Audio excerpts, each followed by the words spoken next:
How to download all the images of any web page all at once. Pwede nating pabilisan yung pag-download natin ng image sa Chrome or sa Edge browser. Tulad ditong gagamitin ko ngayon. Yan, buksan nyo lang ito sa Chrome. Hanapin niyo yung image downloader, save photos and pictures. Ito, pindutin nyo lang yan.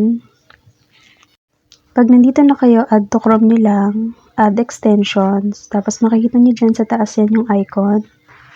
Ngayon, hanapin nyo lang yan, itong parang puzzle na yan, di ko alam kung ano tawag dyan, ipin nyo lang yan, ayan, para lumabas siya, at madali nyo lang magamit.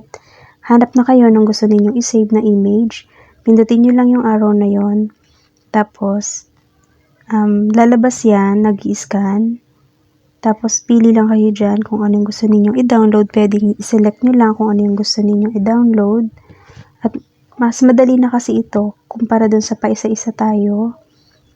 Ngayon, kapag halimbawa, itong mga pictures na yan, gusto nyo rin i-download lahat yan kung gusto ninyo, pwede rin naman. Pero dito may selected na gusto lang ninyong kunin, pwede rin.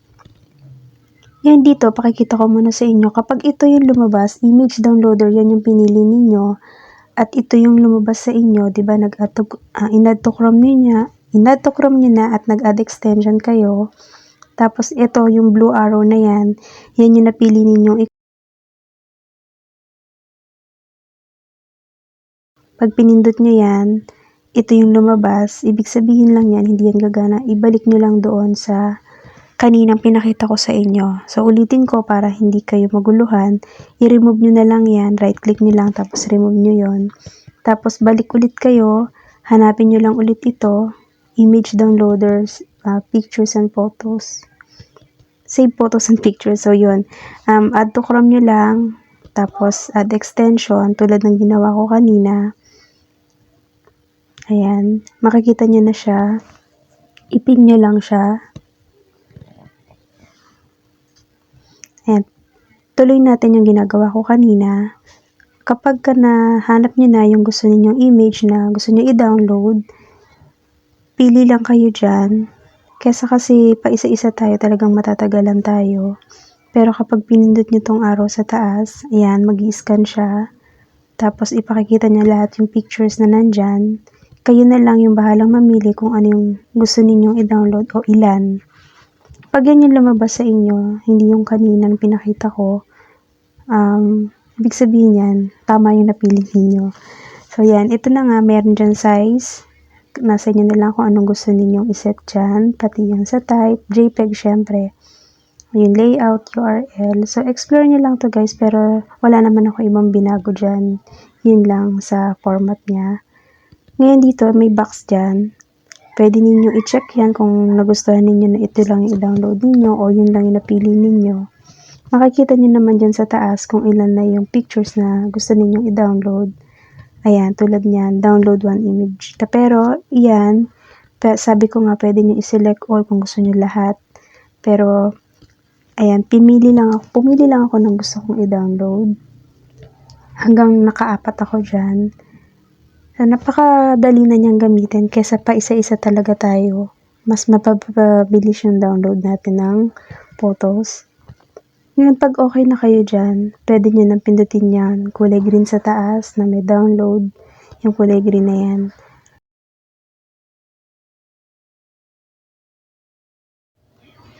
Pindutin nyo lang tong download na yan.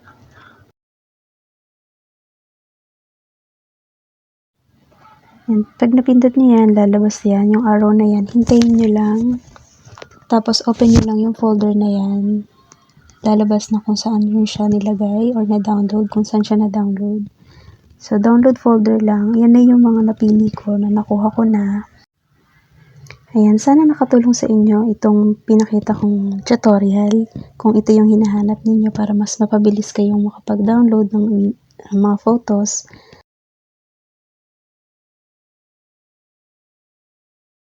Yan, pakita ko lang sa inyo doon sa mga hindi naman din kasi ganun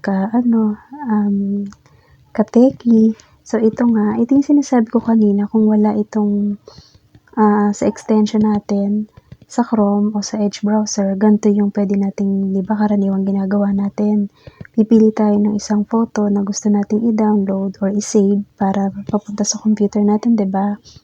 I-right click lang natin yan, tapos hanapin natin yung save image, para or kaya pwede natin i-copy kung sa Word natin gagamitin, di ba? Mas matagal siya para gawin natin. So, buti na lang din, meron tayong isa na ganito nga. I-add lang natin sa gagamitin lang natin para mapadali. Add extension nyo lang para mas mapabilis yung pag-download ninyo kung ano man yung photos na gusto ninyong i-download. So, para sa akin, napakadali lang talaga nitong gamitin and hindi nyo na isa-isahin. So, yun lang. Simpleng tutorial pero ang laki ng may tutulong para sa akin. So, yun lang. Dito nga pala sa settings, wala naman akong ibang binago dyan. Nasa inyo na lang kung may gusto kayong baguhin. Pero okay lang kahit hindi nyo na yan galawin.